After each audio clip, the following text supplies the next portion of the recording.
Hello बच्चों, आप सभी को गुड मॉर्निंग। निशा पीसीएम एक्सपर्ट चैनल में मेरे सभी बच्चों का एक बार फिर से बहुत बहुत स्वागत है। खासकर अभी जो ये लेक्चर प्रोवाइड किए जा रहे हैं सीबीएसई बोर्ड क्लास 10 वो भी मैथमेटिक्स के, जल्दी मैं फिजिक्स और केमिस्ट्री का भी इसमें लेक्चर डालूंगा। मैथ चूंकि ज्यादा सिलेबस है इसलिए हम लोगों ने पहले मैथ से स्टार्ट किया है। जो भी बच्चे इस चैनल में नए जुड़ते हैं, 10th क्लास के हैं या उनके रिलेटिव्स हैं या जो गार्जियंस जुड़ते हैं उनके जो बच्चे हैं, उन सभी को मैं एक बार कहूंगा कि ये 6 से 10th PCM physics chemistry math पढ़ाने के लिए चैनल बनाया गया है। तो इस चैनल से आप लोग जुड़ें, चैनल को सब्सक्राइब करें और बगल में लगी बेल आइकन की घंटी को प्रेस करें, जिससे भी कोई भी कभी वीडियो अपलोड किया जाए उसका नोटिफिकेशन सबसे पहले आपको मिल सके। सीबीएसई बोर्ड क्लास 10 मैथ की सीरीज में हम लोग आर.एस. अग्रवाल बुक को बेस मानते हुए हाइट एंड डिस्टेंस और कोऑर्डिनेट ज्योमेट्री 2 चैप्टर हम लोग स्टडी कर रहे थे। उसमें हम लोगों ने हाइट एंड डिस्टेंस के कुछ क्वेश्चंस भी सॉल्व किए थे।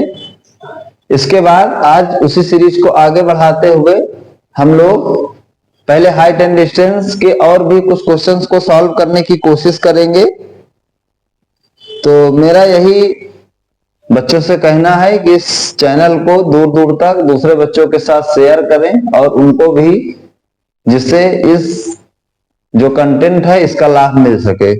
चलिए, इसके बाद हम लोग जो हाइट एंड डिस्टेंस की सीरीज थी उसका जो नेक्स्ट क्वेश्चन है, जो कि उसके बारे में हम लोग जानने की कोशिश, पढ़ने की कोशिश करेंगे। बहुत ही प्यारा कल सवाल हम लोगों ने एक पढ़ा था, उसमें आप लोगों ने देखा था बोट और नाव पर बेस्ड मैंने क्वेश्चन आप लोगों को बताया था। तो यहाँ पे बोट और नाव पर बेस्ड क्वेश्चन तो नहीं था वो सवाल, लेकिन सिमिलर एक कार आ रही थी फुट ऑफ टावर की तरफ, उसको मैंने 2 टाइप से सॉल्व कराने की कोशिश कराई थी। आप इस चीज को देखे होंगे। इसके बाद क्वेश्चन नंबर यहाँ पे मेरे में 15 है, हाइट एंड डिस्टेंस का जो क्वेश्चन है। इसमें ये बोल रहा है A TV stands vertically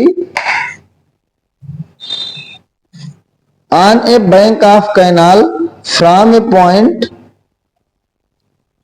on the other bank directly opposite the tower. The angle of elevation of the top of the tower is 60 degree from another point 20 meter away from the point on the line joining this point to the foot of the tower. The angle of elevation of the top of the tower is found to be 30 degree. Find the height of the tower and the width of the canal. बहुत ही प्यारा सवाल है, काफी कुछ हम लोग इसमें सीखने की कोशिश करेंगे। नंबर 15 नंबर का आपका क्वेश्चन है यहाँ पे मेरे लिए, हाइट एंड डिस्टेंस का। इसमें बोल रहा है एक टीवी टावर है, एक टीवी टावर है, स्टैंड मतलब खड़ा है वर्टिकली, सीधा सीधा perpendicular on the bank of the canal. Canal मतलब आप लोग जानते होंगे नहर को कहते हैं। तो मान लीजिए अगर आपके पास ये कैनाल है तो यहाँ पर ये हमारा टावर वर्टिकली स्टैंड है, कुछ ये कंडीशन हमारी बन रही है। टावर है, ये हमारा कैनाल है, एक तरफ कहीं ऑब्जर्वर होगा, इधर मान लीजिए उधर की तरफ कैनाल है, उसके उस पर टावर खड़ा हुआ है अकॉर्डिंग टू क्वेश्चन।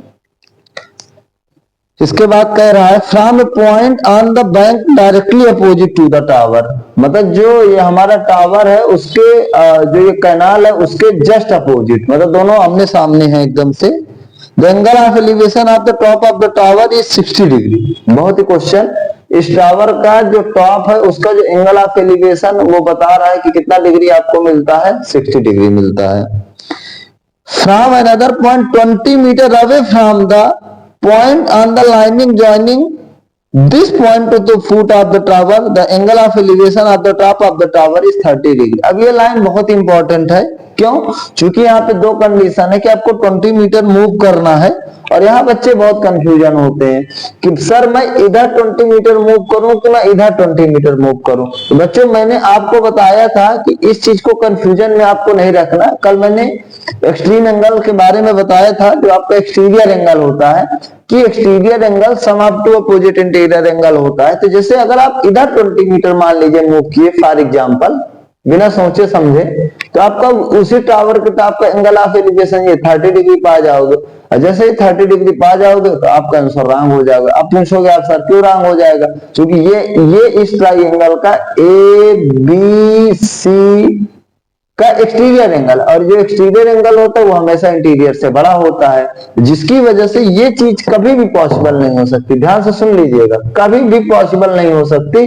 तो हमेशा अगर आप ऐसा मूव भी कर जाते हैं तो आपको ये बाहर वाला यहाँ 60 रखना है और यहाँ क्या रखना है मेरे बच्चों? 30 डिग्री रखना है। ध्यान से सुन लीजिएगा जो चीज मैं बताने की कोशिश कर रहा हूँ, क्योंकि मेरा खुद का अपना एक्सपीरियंस है, जो बच्चों को मैंने पढ़ाया है तो सबसे ज्यादा मुझे यहीं पे उन्होंने अपना कंफ्यूजन शो किया है कि सर हम इधर जाएं कि इधर जाएं कि किधर जाएं। आप किधर भी जाओ, लेकिन इस चीज का मेरे प्यारे बच्चों ध्यान रखना है। तो कह रहा है कि टावर की हाइट बताना है, ये आपके सामने टावर की हाइट बताना है, ये आपका टावर है उसकी ये हाइट हो गई, और हमको कैनाल की विड्थ बनाना है। अब ये पूरा यहां से लेके पीसी कैनाल है, तो ये तो 20 हमको पता है, ये नहीं पता है, तो इसको बताओ कितना लेट कर लेंगे हम लोग, ये एक्सेलेट कर लेंगे। अब एक बार मैं इसको बहुत ही सिंपल तरीके से अगर आपके सामने समझाने की कोशिश करूं तो देखिए, हमारा जो पीसी है वो कैनाल है, एपी हमारा एक टावर है, जहां पे कोई टावर के टॉप पर बंदा ए बैठा हुआ है, बैठा नहीं हुआ, टावर के टॉप को देख रहा है, जहां पे पहली पोजीशन में बी से जब उसने ए को देखा, अब जो बंदा देख रहा है ऑब्जर्वर है, उसकी हाइट को हम निग्लिजिबल मान रहे हैं, ठीक है, क्योंकि इसने मेंशन नहीं किया। तो उस समय ए का एंगल ऑफ एलिवेशन 60 डिग्री मिलता है, और यदि हम इसी टावर से थोड़ा सा दूर पीछे 20 मीटर हटने की कोशिश कर रहे हैं बैक में, तो हमें एंगल ऑफ एलिवेशन 60 से कितना बदल जा रहा है? 30 डिग्री बदल जा रहा है। तो आपको बताना है कि इस टावर की हाइट कितना है और इस कैनाल की विड्थ कितना है। अब देखिए, कल मैंने भी बोट और स्ट्रिंग में इस कॉन्सेप्ट को बताया था, एक बार फिर अगर मैं आपको समझाने की कोशिश करूं कि जब 60 और 30 होता है तभी पॉसिबल भी हो पाता है, और किसी भी एंगल के केस में, क्योंकि ये 30 हाफ हाफ बढ़ जाता है, तो ये एक्सटीरियर एंगल जो हमारा 60 डिग्री होता है वो sum up to opposite interior angle होगा। तो मैंने मार्क भी करके बताया था कि ये वाला और ये वाले के इक्वल होता है। कैसे होता है? जिन बच्चों को अगर ये न समझ में आए तो मेरी जाके पिछली वीडियोस को देखें हाइट एंड डिस्टेंस की, तो वहां मैंने एक्सप्लेन किया है। तो अगर ये 60 है तो बताओ, आप कहोगे कि सर जो हमारा एबीपी होगा, exterior angle ABP exterior angle, कहोगे कि सर वो बीसीए और प्लस एंगल किसके? सीएबी, दोनों के इक्वल होगा कि नहीं होगा? अगर ये हमारा 60 है, ये हमारा 30 है, ठीक है, तो ये हमारा एसीबी बताओ कितना हो जाएगा? 60 minus 30 is equal to 30 degree आएगा कि नहीं आएगा? 60 minus 30 is equal to 30 degree. अब इसके बाद मेरे बच्चों, जब ये 30 डिग्री होगा, बिल्कुल सेम कल का क्वेश्चन है, तो हमने देखा था कि जो हमारा एबीसी ट्राइंगल है वो आइसोसेलेस बन गया। क्यों? क्योंकि एक ऐसा ट्राइंगल जिसकी या दो साइड इक्वल हो या दो एंगल इक्वल हो, उसे आइसोसेलेस ट्राइंगल के नाम से जानते हैं। तो इसमें अगर दो एंगल इक्वल है तो मैंने बताया था कि इसके सामने की साइड देखना है एंगल के, इसके सामने की साइड देखना है एंगल के, ये दोनों 30 के सामने की साइड पड़ रही है, जिसकी वजह से जो बीसी है मेरा एबी के बताओ क्या हो जाएगा? इक्वल हो जाएगा। तो आप कहोगे कि सर अगर बीसी 20 मीटर थी तो एबी भी हमारी कितना हो जाएगी? 20 मीटर हो जाएगी। आप देख सकते हैं क्वेश्चन को हम लोग कितना प्यारे तरीके से कर पा रहे हैं, बिल्कुल क्वेश्चन को इजी तरीके से। इसके बाद मेरे प्यारे बच्चों, आप देख पा रहे हो एक ट्राइंगल है एपीबी, तो अगर आप वहां पे जो आपको चाहिए यूजेज ऑफ ट्रिग्नोमेट्रिक रेशियो से, अगर ये 60 डिग्री है, अगर हमें टावर का हाइट चाहिए और ये हमें हाइपोटेनस दिया हुआ है, तो बताओ मुझको क्या लगाना पड़ेगा? कास लगाना पड़ेगा कि नहीं लगाना पड़ेगा, या साइन लगाना पड़ेगा कि नहीं लगाना पड़ेगा? दोनों चीजें चाहिए। यदि आप साइन लगा दोगे तो टावर की हाइट परपेंडिकुलर और हाइपोटेनस में रेशियो आ जाएगा। कास लगा दोगे तो जो विड्थ हमको चाहिए पूरे कैनाल की, उसमें और हाइपोटेनियस में रिलेशन आ जाएगा। तो आप कहोगे कि सर आप अगर आप साइन 60 लगाने की कोशिश करो तो साइन हमेशा क्या होता है? Perpendicular upon hypotenuse. मैं पहले ही बता दूं कि बच्चों को जब तक ये याद ना हो जाए पीबीपी अपॉन एचएसबी, यहाँ पे अपना साइन कॉस टेन आप लोग लिख लिया करिए बार बार एक साइड में, किसी भी क्वेश्चन को ट्रिग्नोमेट्री के सॉल्व करने में। P अपॉन H हो जाता है, इस एंगल के सामने ये परपेंडिकुलर, ये हाइपोटेनियस। बताओ परपेंडिकुलर कितना है, तो आप कहोगे कि सर AP है, और हाइपोटेनियस बताओ कितना है, तो आप कहोगे कि सर AB है। अब बताओ AP की वैल्यू हमारी कितना दे रखा है, H दे रखा है, AB की वैल्यू कितना दे रखा है, 20 दे रखा है, और sin 60 की बताओ फिक्स वैल्यू कितनी होती है, तो आप कहोगे कि सर √3/2 होता है, इज इक्वल टू H/20 होता है। तो अगर आप मेरे प्यारे बच्चों इसको आप अगर सॉल्व करोगे तो आप कहोगे कि सर क्रॉस इनटू कर देंगे, तो 2H की वैल्यू बताओ कितना हो जाएगा, 20√3 हो जाएगा। तो H की वैल्यू कितना हो जाएगा, 20√3/2 हो जाएगा, ये कैंसिल हो जाएगा, तो बताओ कितना आ जाएगा, 10√3 मीटर। होगा कि नहीं होगा। इसी प्रकार अगर हम लोग बच्चों cos को अप्लाई कर दें, हमको चूंकि विड्थ निकालना है BP, तो कहोगे कि सर cos 60 की वैल्यू हो जाएगा, बेस हमारा कितना है BP, और हाइपोटेनस हमारा वही है AB, BP हमारा X है, AB हमारा 20। अब cos 60 की वैल्यू 1/2 होती है, आपको पता है ट्रिग्नोमेट्रिक टेबल्स में मैंने बनाना भी सिखाया है, और वहां पे बताया भी था कि जिन जिन वैल्यू की इंपॉर्टेंस है, तो अगर आप इसका क्रॉस इनटू कर दोगे तो 2x = 20 हो जाएगा, तो x की वैल्यू बताओ कितना हो जाएगा, 10 मीटर हो जाएगा। अब बताओ मुझको कैनाल की विड्थ बताना है, तो मेरा पूरा कैनाल यही था, पूरा PC बताओ कितना है, PC ये 20 और प्लस x हो जाएगा, तो PC 20 प्लस x हो जाएगा, तो बताओ कितना हो जाएगा, 20 + 10 = बताओ कितने मीटर हो जाएगा, 30 मीटर। तो आप देख पा रहे हैं कि क्वेश्चंस को हम लोग कितना ही इजी तरीके से हाइट एंड डिस्टेंस के जो आपके एग्जाम में 4 मार्क्स का क्वेश्चन पूछा ही जाना है, उस क्वेश्चन को हम लोग कितना प्यारे तरीके से, कितना अच्छे तरीके से एकदम से हम लोग क्या कर पा रहे हैं। आप इस चीज को देख रहे हैं कि हाइट कितनी आई और कैनाल की हमारी विड्थ कितना निकल के आई, हम लोग कितना अच्छे तरीके से क्वेश्चन को कर पा रहे हैं। ठीक है, कोई दिक्कत नहीं होना चाहिए। इसके बाद अगर हम लोग नेक्स्ट क्वेश्चन की तरफ प्रोसीड करें, क्वेश्चन नंबर 16 आप लोग देख पाएंगे, बहुत ही प्यारा सवाल है नंबर 16 RS अग्रवाल बुक का, जहां पे कि बहुत सारे नंबर ऑफ क्वेश्चंस की प्रैक्टिस करने के लिए इसने हमको दे रखा है। तो अगर हम लोग क्वेश्चन नंबर 16 करने की कोशिश करें कि किस तरह से हम लोग क्वेश्चन नंबर 16 को इजी स्टेप में कर सकते हैं, तो उसको हम लोग देख पाएंगे मेरे बच्चों। हम लोग पहले पढ़ते हैं, बहुत ही प्यारा सवाल है, बहुत अलग अलग टाइप के हाइट एंड डिस्टेंस में क्वेश्चन बनते हैं। तो क्वेश्चन नंबर 16 कह रहा है the angle of elevation on the top of building from the foot of the tower. बहुत ही प्यारा सवाल, आपको यहाँ से बहुत कुछ सीखने को मिलेगा। अभी तक जब आप ऑब्जर्वर को देखते थे तो उसकी हाइट निग्लिजिबल रहती थी, अब वो क्वेश्चन की कैटेगरी शुरू हो गई जहां पे आपको ऑब्जर्वर की भी हाइट दे रखा है। यही सवाल है हमारा जो नेक्स्ट क्वेश्चन है जिसकी मैं बात करने वाला हूं। मेरी इस सीरीज का क्वेश्चन नंबर 16 है कि angle of elevation of the top of a building from the foot of the tower is 30 degree. The angle of elevation of the top of the tower when seen from the top of the second water is 60 degree. If the tower is 60 meter high, then find the height of the building. ठीक है, तो यहाँ पे हम लोग एक एक line question का मतलब समझेंगे और अपना जो डायग्राम है उसको बनाने की कोशिश करेंगे, और उसके बाद हम लोग क्वेश्चन सॉल्व करेंगे। तो ये आपका क्वेश्चन नंबर कितना रहा मेरे प्यारे बच्चों, नंबर 16 कह रहा है कि क्वेश्चन नंबर 16 आप लोगों के लिए कि the angle of elevation of the top of the building from the foot of the tower is 30 degree. देखिए यहाँ पर एक बिल्डिंग है और यहाँ पर एक हमारा जो है टावर है। ठीक है, तो कह रहा है angle of elevation on the top of the building from on the foot of the tower is 30 degree. कह रहा है कि जो हमारा यहाँ पे टावर है, एक ये हमारा टावर है और एक ये हमारी कोई बिल्डिंग है। अब बिल्डिंग एलिजिबल हाइट की तो होगी नहीं, उसने दे भी रखा है कि आपकी इसकी हाइट 0 नहीं लेना है। तो इस बिल्डिंग के टॉप से ये मैं अगर मार्क करूं तो मेरे प्यारे बच्चों ये मेरे लिए बिल्डिंग है, आप लोगों को समझाने के लिए। ये मेरे लिए बताओ क्या है, टावर है। कोई बंदा है यहाँ बिल्डिंग के टॉप पर बैठा हुआ है और टावर के फुट को देख रहा है। बिल्कुल ये कंडीशन बन रही है जो ये डायग्राम, यहाँ पर कोई बैठा है, बिल्डिंग ऊपर बैठा है, नीचे टावर के फुट को देख रहा है, तो वो एंगल ऑफ एलिवेशन कितना पा रहा है इस केस में बताओ, 30 डिग्री पा रहा। मैं नहीं कह रहा, क्वेश्चन कह रहा है बिल्डिंग के टॉप से टावर के फुट का एंगल ऑफ एलिवेशन 30 डिग्री है। The angle of elevation of the top of the tower when seen from the when seen from the top of the tower is 60 degree. अब देखिए कितना प्यारा question है आप लोगों के लिए। कह रहे the angle of elevation of the top of the tower when seen from the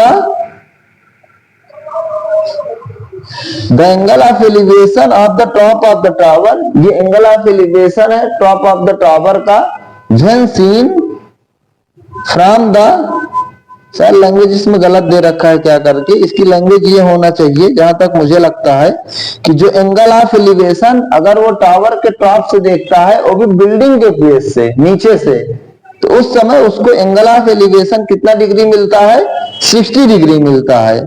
ठीक है, अगर वो टावर के टॉप पर बैठे या बिल्डिंग के बेस को देखे या बिल्डिंग के बेस पर बैठे टावर के टॉप को देखे, क्योंकि एंगल ऑफ एलिवेशन है तो इसलिए हम लोग नीचे से ऊपर देखेंगे। तो जो एंगल ऑफ एलिवेशन टावर के टॉप का है बिल्डिंग के बेस से, वो अकॉर्डिंग टू क्वेश्चन मेरे बच्चों कितना डिग्री बोल रहा है, 60 डिग्री बोल रहा है, ये बोल रहा है। तो फिर कह रहा है इसके बाद, यदि टावर की हाइट 60 मीटर है तो बिल्डिंग की हाइट बताओ। आपका क्वेश्चन है अगर ये जो टावर है उसकी हाइट 60 मीटर है, आपको बिल्डिंग की हाइट बताना है, ये हाइट देख पा रहे हैं। बहुत ही प्यारा सवाल है, बहुत सिंपल सा क्वेश्चन है। तो अगर मैं सिंपल लैंग्वेज में समझाऊं तो इसने पहले बोला कि एक बिल्डिंग है और एक टावर है, एक बंदा है जो बिल्डिंग की टॉप पर बैठा हुआ है और टावर के फुट को देख रहा है, ये यहाँ फुट को देख रहा है, एंगल ऑफ एलिवेशन उसे 30 डिग्री मिल रहा है। सेकंड पोजीशन में वो बिल्डिंग के अब बेस पर बैठा है, जस्ट अपोजिट, एक बार यहां से बैठा यहां देखा, एक बार अब यहां से बैठा ऊपर देख रहा है टावर के टॉप को, एक बार टावर के फुट को देखा, एक बार टावर के टॉप को देखा। तो जब टावर के फुट को देखा तो 30 डिग्री पाया, जब टावर के टॉप को देखा तो 60 डिग्री पाया। अब कह रहा टावर की हाइट अगर 60 मीटर है तो हमें उस बिल्डिंग की हाइट को बताना है। तो आप देख पा रहे होंगे कि अगर हम लोग इनको मार्क करें A B C D कुछ इस तरीके से, तो हमारा जो वैल्यू फाइंड आउट करना है वहां पे CD चाहिए, लेकिन हमें AD नहीं पता है क्योंकि बार बार आएगा बेस, तो इसको हम लोग एक्सेलेट कर लेंगे। ठीक है, अब हमारे पास दो राइट एंगल ट्राइंगल है, पहला ADC है और दूसरा हमारा ABD है। आप लोग देख पा रहे होंगे दो राइट एंगल ट्राइंगल है, ADC और ABD। तो अगर ADC की बात करूं तो आप कहोगे कि सर इसमें इस 30 के लिए परपेंडिकुलर है और ये बेस है। तो मेरे प्यारे बच्चों हम लोग यहाँ पे कितना लगा देंगे, tan 30 लगा देंगे। tan 30 is equal to perpendicular DC upon base हमारा AD हो जाएगा, ये H है, ये हमारा X है। तो tan 30 की value 1/√3 is equal to H upon X हो जाएगा। तो अगर हम क्रॉस इनटू कर देंगे तो आप कहोगे कि सर X की वैल्यू हो जाएगी √3 मल्टीप्लाइड बाई H हो जाएगी। ठीक है, इसके बाद अगर ABD जो हमारा राइट एंगल ट्राइंगल है, अब हम उसमें बताओ कितना लगा देंगे, tan 60 लगा देंगे। तो परपेंडिकुलर हमारा बताओ कितना हो जाएगा, AB हो जाएगा और बेस हमारा फिर से कितना हो जाएगा, AD हो जाएगा। अब ये चीज आप समझना सीखिए कि 60 के लिए परपेंडिकुलर है बेस, tan की वैल्यू क्या होती है, परपेंडिकुलर अपॉन बेस। ये हम लोग काफी बार कर चुके हैं। tan 60 की वैल्यू √3 होती है। AB जिसकी वैल्यू 60 दे रखा है और AD की वैल्यू हमारी कितना दे रखा है, X दे रखा है। तो अगर हम लोग कोशिश करें कि हमको H चाहिए, बिल्डिंग की हाइट चाहिए, तो इस X को जो √3 मल्टीप्लाई H है यहाँ पे हम लोग पुट करने की कोशिश करेंगे। √3 बराबर 60 अपॉन X की जगह हम लोग √3 इंटू H रख देंगे। अब इसके बाद क्रॉस इंटू कर देंगे। तो ध्यान रखना है कि आपको ये मल्टीप्लाई नहीं तीनों, तो √3 3H हो जाएगा इज इक्वल टू 60 हो जाएगा। H is equal to 60 upon 3 हो जाएगा। बताओ कितना हो जाएगा, 20 मीटर। तो आप देख पा रहे हैं किसी भी क्वेश्चन को जो हाइट एंड डिस्टेंस पर बेस्ड है, मैं जो बता दिया हूं उसके अलावा यहाँ पे कुछ भी जरूरत नहीं है उससे ज्यादा। और किसी भी क्वेश्चन को हम लोग कितना इजी तरीके से कर पा रहे हैं वो भी आपके लिए, ये बात आपको समझना पड़ेगा कि जब तक हमारा बेसिक स्ट्रांग नहीं होगा, बेस क्या होता है किसी भी एक्सरसाइज को करने का, तब तक आप चाहे जितनी मेहनत कर डालें, कोई एक क्वेश्चन आएगा दूसरे में थोड़ा सा लैंग्वेज चेंज करेगा तो फिर वो आप उसमें रुक जाएंगे, दूसरा करोगे तो तीसरे में रुक जाओगे। तो इस वजह से आपको एक सीक्वेंस में पढ़ना है और अपने बेसिक को पहले क्लियर करना है, देन एक्सरसाइज में सॉल्व करना है। बहुत ही प्यारा सवाल था। इसके बाद फिर से नंबर 17, ये भी एक नया टाइप का हमारा क्वेश्चन दिखाई दे रहा है। क्योंकि कई टाइप के छोटे छोटे सवाल बनते हैं, अभी तक आपने पीछे देखा था कि एंगल वहां पे जो हमारा ऑब्जर्वर था जहां बैठता था उसकी हाइट निग्लिजिबल थी, अब यहाँ पर उस हाइट को भी कुछ ना कुछ देने लगा है, तो फिर क्वेश्चन और अलग तरीके के बनने लगे हैं। लेकिन हम लोग नंबर 17 की बात करें, कह रहे थे horizontal between two distance between two tower. देखिए हमारे पास अब कह रहा है horizontal distance between two tower is 60 metre, the angle of depression of the top of the first tower when the seen from the top of the second tower is 30 degree, if height of the second tower is 90 metre then find the height of the first tower. तो इसको मैं अगर आराम से एक एक चीज की मीनिंग बताते हुए इसका डायग्राम बनाते हुए चलूं तो शायद मेरे प्यारे बच्चों को ज्यादा अच्छा समझ में आएगा कि मैं क्या कहने की कोशिश कर रहा हूं। तो क्वेश्चन नंबर मेरे प्यारे बच्चों 17 की हम लोग बात करेंगे। क्वेश्चन नंबर 17 कैसे हम लोग सॉल्व करेंगे, तो क्वेश्चन नंबर जो आपका 17 होगा उसकी तरफ हम लोग बढ़ेंगे। नंबर 17 कह रहा है कि the horizontal distance between two tower. देखिए अब यहाँ पे दो टावर हैं, कह रहा है उनके बीच की हॉरिजॉन्टल डिस्टेंस ये होती है, वर्टिकल डिस्टेंस ये होती है। 90 डिग्री पर अगर कोई बंदे की डिस्टेंस नापोगे तो हमेशा वर्टिकल होती है, 0 डिग्री पर सीधा सीधा तो हॉरिजॉन्टल होती है। तो दो टावर के बीच की हॉरिजॉन्टल डिस्टेंस 60 मीटर है। The angle of depression of the top of the first tower when seen from the second tower. ठीक है, तो कह रहा है कि जो हमारा angle of depression of the first tower when seen from the बंदा मतलब दो टावर हैं, एक छोटा होगा एक बड़ा होगा तभी वो देख पाएगा। अब इसमें कह रहा है कि इनके बीच की हॉरिजॉन्टल डिस्टेंस आपको बताओ कितना लेना है, कह रहा है 60 मीटर लेना है, 60 मीटर लेना है हॉरिजॉन्टल डिस्टेंस। अब इसमें फर्स्ट और सेकंड अभी एंगल बताएगा कि फर्स्ट टावर कौन है सेकंड टावर कौन है। कह रहा है angle of depression of the top of the first tower, first tower के टॉप का angle of depression when seen from the top of the second tower, second tower के टॉप से देखना है। तो अगर आप एंगल ऑफ डिप्रेशन होगा तो आप ऊपर होगे देखोगे नीचे, इसका मतलब आप यहाँ पे कोई बैठे हो और ये आपका कह रहा है जहां बैठना वो कौन सा टावर है आपका सेकंड टावर है, और वहां के टॉप से किसको देखना है आपको फर्स्ट टावर के टॉप को बैठकर इसको देखना है फर्स्ट टावर के टॉप को। और उस समय जो एंगल ऑफ डिप्रेशन आपका बन रहा है उसकी वैल्यू को इसने बता रखा है कि आपको कितना मेरे प्यारे बच्चों लेना है 30 डिग्री लेना है। कितना लेना 30 डिग्री। कह रहा है if height of the second tower is 90 metre, ये पूरी हाइट सेकंड टावर की कितनी होगी आपकी, कह रहा है 90 metre, then find the height of the first tower. कह रहा है आपको ये फर्स्ट टावर आपका लगा हुआ है इसकी हाइट को आपको कैलकुलेट करना है। बहुत ही प्यारा सवाल है। क्वेश्चन अगर समझाने की बात करूं तो पहले तो हमें फर्स्ट और सेकंड टावर नहीं समझ में आया, उसने बोला दो टावर हैं और चूंकि एक टावर से दूसरे को देखना है, चाहे वो एंगल ऑफ एलिवेशन बने या दूसरे टावर से पहले को देखना एंगल ऑफ डिप्रेशन बने, सेम हाइट के होंगे तो दोनों इक्वल पे दिखाई देंगे तो किसी भी प्रकार का एंगल नहीं बनेगा, 0 डिग्री का बनेगा। तो ये तभी एंगल बन पाएगा 30 डिग्री जब आप चाहे पहले से दूसरे को देखें चाहे दूसरे से पहले को देखें। चूंकि ये कह रहा है एंगल ऑफ डिप्रेशन बन रहा है मतलब हम ऊपर बैठे हैं देख नीचे रहे हैं, तो कह रहा है दूसरे से जब आप पहले को देख रहे हैं तो एंगल ऑफ डिप्रेशन 30 डिग्री मिलता है। अब इसके बाद कह रहा है कि अगर जो सेकंड टावर है उसकी हाइट 90 लेना है तो आपको फर्स्ट टावर की हाइट को कैलकुलेट करना है। अब बताओ यहाँ पे अगर आप देखने की कोशिश करो तो इस एंगल से तो हम लोग क्वेश्चन सॉल्व नहीं कर पाएंगे, तो इसको हमको क्या बनाना पड़ेगा, जेड बनाना पड़ेगा। जेड मतलब इसको इसको एक दूसरे के क्या लेना पड़ेगा, पैरेलल लेना पड़ेगा।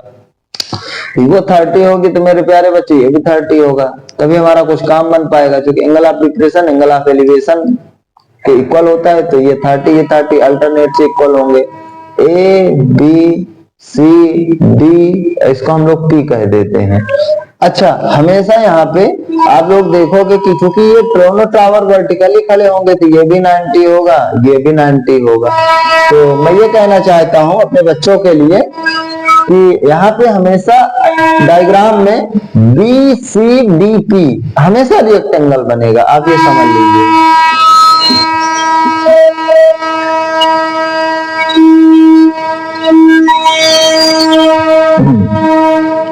बी सी डी की हमेशा मेरे प्यारे बच्चों रेक्टेंगल बनेगा, जिसमें जो ये साइड होगी वो इसके इक्वल होगी अपोजिट साइड। मैंने बताया भी कोऑर्डिनेट ज्योमेट्री में कि रेक्टेंगल की क्या खासियत होती है। तो नीचे जो BC 60 मीटर होगा उसके हिसाब से हमारा DP भी बताओ कितना होगा, 60 मीटर होगा। और जो DCH है तो जो हमारा PD होगा मेरे प्यारे बच्चों वो भी कितना होगा, H होगा। आप इस चीज को समझने की कोशिश करिए, क्योंकि 90 डिग्री का एक ही केस बनता है, या तो स्क्वायर या तो रेक्टेंगल। स्क्वायर तो किसी साइड से आपको दिख नहीं रहा है, तो एक ही पॉसिबिलिटी बनती है रेक्टेंगल की, जो कि BC बराबर PD होता है या DP होता है, अपोजिट साइड इक्वल होती हैं, और DC इक्वल टू बताओ क्या होता है, BP होता है। ठीक है, तो उस हिसाब से ये 60 था तो उसके सामने ये 60 हो गया, DCH था तो उसके सामने BPH हो गया। अब इसके बाद मेरे प्यारे बच्चों आपके सामने राइट एंगल ट्राइंगल एक बन रहा है जिसका नाम APD है, देख पा रहे होंगे, ये भी 90 होगा। तो APD में जहां पे आप देख पा रहे होंगे हमको H निकालना है, तो हमारा ये पूरा 90 है और ये हमारा AP चाहिए, क्योंकि ये हमारा परपेंडिकुलर बनेगा, नीचे H है। तो अगर आप ये पूरा 90 है, इतना पोर्शन H है, तो आप बताओ आंख बंद करके ये जो AP की वैल्यू है इसको आप बता नहीं पाओगे कि सर ये 90 से H आप माइनस कर दीजिए, इतना ही तो होगी भाई। अगर पूरी 90 है, इतना 20 होती तो इतना आप कहते सर 90 माइनस 20 70 होगी। क्योंकि हमें फिक्स वैल्यू तो पता नहीं, हम लोग वेरिएबल ले रहे हैं, तो जितना वेरिएबल है उसको माइनस कर देंगे। अब इसके बाद आप देख पा रहे होंगे कि इस थर्टिकली ये परपेंडिकुलर है, ये बेस है। तो अगर मैं APD में tan 30 अप्लाई करना चाहूं तो आप कहोगे कि सर tan 30 परपेंडिकुलर आपका हो जाएगा AP अपान जो आपका बेस हो जाएगा बच्चों क्या हो जाएगा, PD। अब AP की वैल्यू बताओ कितना दे रखा है, तो आप कहोगे सर 90 माइनस H हो जाएगा, और जो PD है उसकी वैल्यू मेरे बच्चों कितना दे रखा है, 60 दे रखा है। तो tan 30 की वैल्यू 1/√3 होता है। ये आपको याद करना पड़ेगा, क्योंकि इतने दिन से आपको प्रैक्टिस कराया जा रहा है तो याद हो जाना चाहिए वैल्यू। तो अगर आप क्रॉस मल्टीप्लाई करोगे तो 60 इक्वल टू बताओ कितना हो जाएगा, 90√3 माइनस √3 है। अगर आपको ये से चाहिए तो जो दूसरी वैल्यू कांस्टेंट उनको लेफ्ट राइट, तो मैं इसको इधर भेज देता हूं बच्चों, इसको इधर भेज देता, तो माइनस है तो इधर प्लस आ जाएगा, और ये चीज 60 उधर जाएगा तो 90√3 माइनस 60 हो जाएगा। ठीक है, तो अगर आपको H फाइंड आउट करना है तो आप कहोगे कि सर जो ये इनटू में है उसको हम लोग बताओ कहां भेज देंगे मेरे प्यारे बच्चों, डिवाइड में भेज देंगे। तो 90√3 माइनस 60/√3। तो आप देख पा रहे होंगे कि हमारी टावर की हाइट, थोड़ा सा आपको ऐसा लग रहा होगा कि कैसी हाइट है, लेकिन अगर आप √3 की वैल्यू 1.73 रख के सॉल्व करोगे तो लगभग जो भी आएगी 88, 89, 90 मीटर कुछ भी कैलकुलेट हो जाएगी। लगभग मुझे लगता है 55, 56 के आसपास आ रहा है जो बुक में आंसर दिखा रहा है। तो आप इसको रख के सॉल्व कर सकते हैं। क्योंकि यहाँ √3 1.73 नहीं दे रखा आपने से, तो हम लोग बस इसको यहीं रोक देंगे। ये हमारा क्वेश्चन है, बहुत ही प्यारा सवाल था, आप लोगों ने देखा इस चीज को। इसके बाद क्वेश्चन नंबर मैं 19 की बात करूंगा। इसी सीक्वेंस को आगे बढ़ाते हुए, इसी सीरीज को आगे बढ़ाते हुए मेरी कोशिश है कि किसी भी चैप्टर में आप हर टाइप के क्वेश्चन को कर लें, जिसकी वजह से आपको कोई भी क्वेश्चन बोर्ड पेपर में पूछा जाए तो आप बिल्कुल भी ना रुकें, और हर क्वेश्चन का आपको तरीका पता होना चाहिए कि हमें कोई भी क्वेश्चन मिलेगा तो उसको हम लोग कितना इजी स्टेप में और किस तरह से कर सकते हैं। तो यहाँ पे जो हमारा सवाल है क्वेश्चन नंबर 19 मेरे प्यारे बच्चों, नंबर 19 बहुत ही प्यारा सवाल है। इसको हम लोग पहले पढ़ेंगे और उसके बाद करने की कोशिश करेंगे। कह रहा है कि from the top of 7 metre high building the angle of elevation of the top of a cable tower is 60 degree and the angle of depression of its foot is 45 degree, then determine the height of the tower। ये सवाल है आप लोगों के लिए। तो इसमें बोल रहा है क्वेश्चन वाला कि अगर हम लोग डायग्राम बनाने की कोशिश करें तो फ्रॉम द टॉप ऑफ से, अच्छा बेसिक सी बात है, आप बताओ अगर टावर होगा, बिल्डिंग होगी, तो उसमें कॉमन सेंस पर ज्यादातर जो हम लोगों के गांव में या सिटीज में घर होते हैं तो उसमें टावर हमको ऊंचा दिखाई देता है। तो आप इस तरीके से भी समझ सकते हो, अगर लैंग्वेज पढ़ने पे नहीं समझ में आ रहा कि किसको ऊंचा करें किसको नीचा करें, है ना, तो ये चीज आपको ध्यान से समझनी होगी। वरना आप कोशिश करिए कि क्वेश्चन की एकदम से एक एक लाइन का मीनिंग आप निकालो और उसके बाद समझने की कोशिश करो कि उसमें क्या ऊंचा होगा और क्या नीचा होगा। तो कह रहा है कि from the top of a 7 metre high building, एक 7 मीटर ऊंची बिल्डिंग है, उसकी टॉप से angle of elevation of the top of the cable tower, तो जो हमारा केबल टावर है उसका एंगल ऑफ एलिवेशन 60 डिग्री मिलता है। ठीक है, तो अगर हम लोग इस क्वेश्चन की बात करें तो ये हमारा बताओ बिल्डिंग है जिसकी ऊंचाई उसने कितना दे रखा है, आप कहोगे कि सर 7 मीटर दे रखा है। ये कितना दे रखा है? 7 मीटर। और ये हमारा यहाँ एक केबल टावर है, केबल टावर है, ठीक है। मैं नहीं कह रहा, सवाल कह रहा है। और इस 7 मीटर हाई बिल्डिंग के टॉप से जो ये हमारा केबल टावर है उसके टॉप का एंगल ऑफ एलिवेशन 60 डिग्री, इसका भी टॉप लेना है, इसका भी टॉप लेना है, और इन दोनों का एंगल ऑफ एलिवेशन बताओ कितना डिग्री बना देना है? 60 डिग्री बना देना है। कितना डिग्री बना देना है? 60 डिग्री बना देना। And the angle of depression of its support, और सेम जगह से केबल टावर का जो ये फुट है मेरे प्यारे बच्चों, ऊपर तो टॉप का बोला, अब नीचे किसका बोल रहा है? फुट का। सेम जगह से बिल्डिंग के टॉप से ही केबल टावर के फुट का ये एंगल ऑफ डिप्रेशन देखिए आप बनेगा उल्टा जेड। अगर आप ध्यान से देखने की कोशिश करें, ये हमारा उल्टा जेड बन रहा है।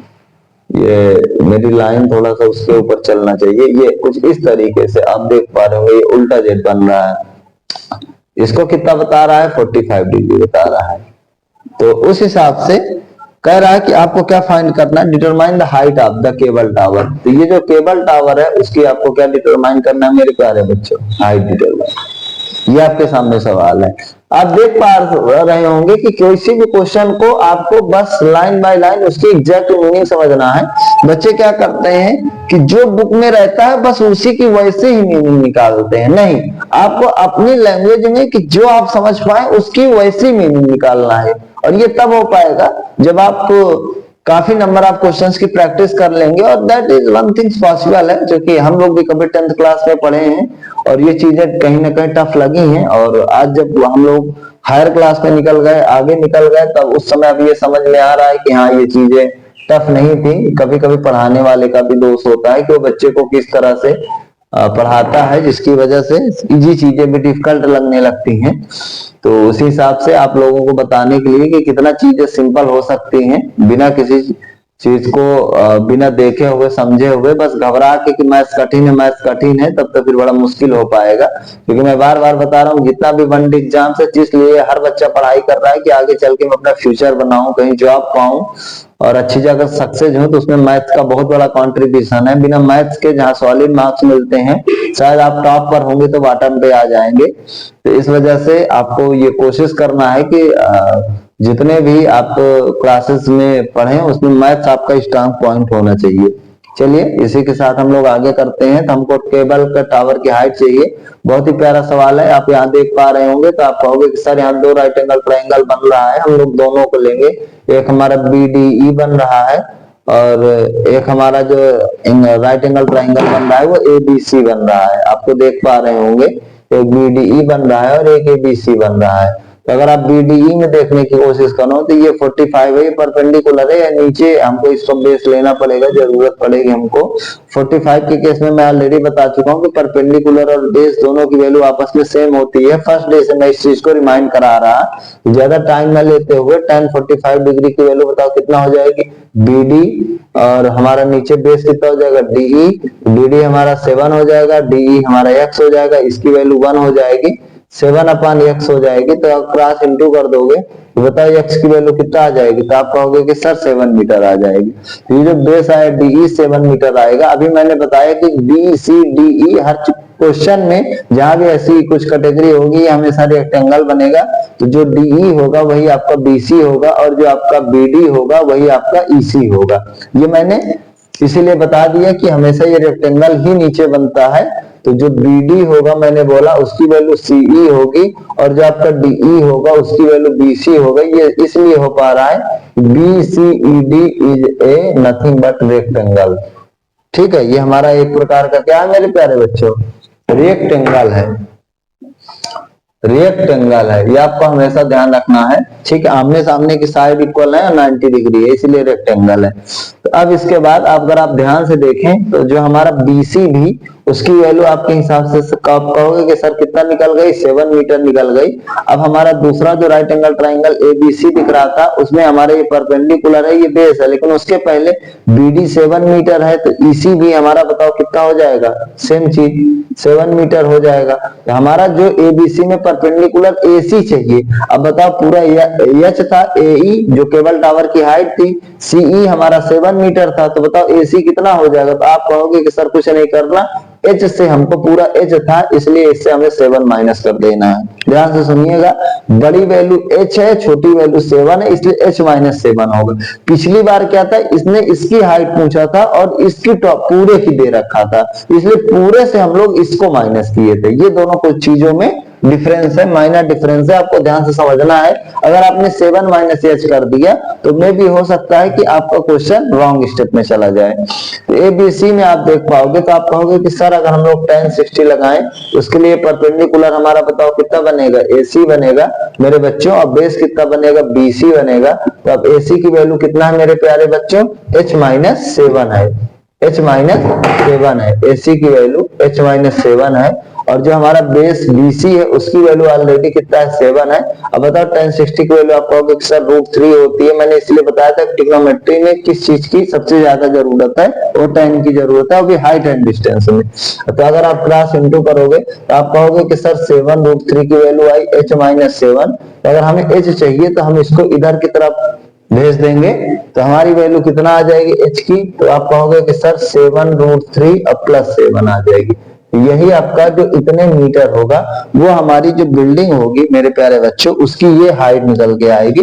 अगर आप चाहते हैं तो मैंने पहले ही बताया है कि आप √3 की वैल्यू 1.732 पुटअप कर सकते हैं और जिसकी वजह से आपकी जो बिल्डिंग होगी उसकी एग्जैक्ट वैल्यू डेसिमल में आ जाएगी 60 मीटर 70 मीटर। आप इस चीज को रखकर सॉल्व कर सकते हैं, जो भी वैल्यू आएगी आप कर सकते हैं अगर आपके पास एग्जाम में टाइम बचता है बिना किसी प्रॉब्लम के, बिना किसी दिक्कत के।